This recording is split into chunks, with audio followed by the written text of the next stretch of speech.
يستضيف منتخب مصر نظيره منتخب إثيوبيا مساء غد الجمعة على استاد القاهرة الدولي، ضمن منافسات الجولة السابعة من التصفيات الأفريقية المؤهلة إلى نهائيات كأس العالم 2026، المقرر إقامتها في الولايات المتحدة الأمريكية وكندا والمكسيك.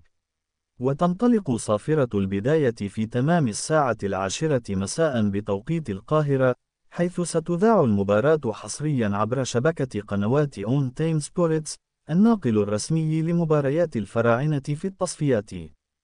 ويدخل المنتخب الوطني اللقاء متصدرا جدول ترتيب مجموعته برصيد 16 نقطة جمعها من 6 مباريات، متفوقا بفارق 5 نقاط عن منتخب بوركينا فاسو صاحب المركز الثاني ب11 نقطة، بينما يحتل منتخب سيراليون المركز الثالث برصيد 8 نقاط. أما المنتخب الإثيوبي فيأتي في المركز الرابع برصيد 6 نقاط بالتساوي مع غينيا بيساو، فيما يقبع منتخب جيبوتي في المركز السادس والأخير بنقطة وحيدة.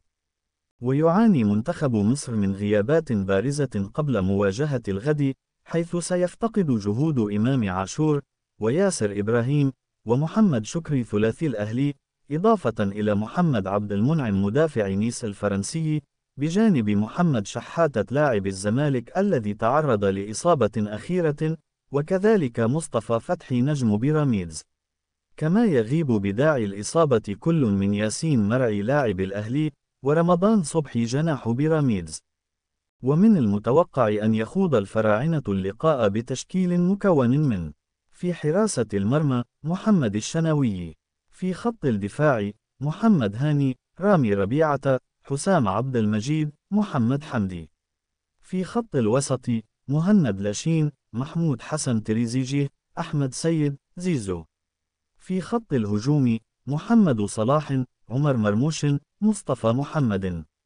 ويسعى المنتخب المصري بقيادة نجمه الأول محمد صلاح إلى حسم النقاط الثلاث ومواصلة الصدارة، من أجل الاقتراب أكثر من ضمان التأهل إلى كأس العالم 2026، وسط دعم جماهيري متوقع في مدرجات استاد القاهرة.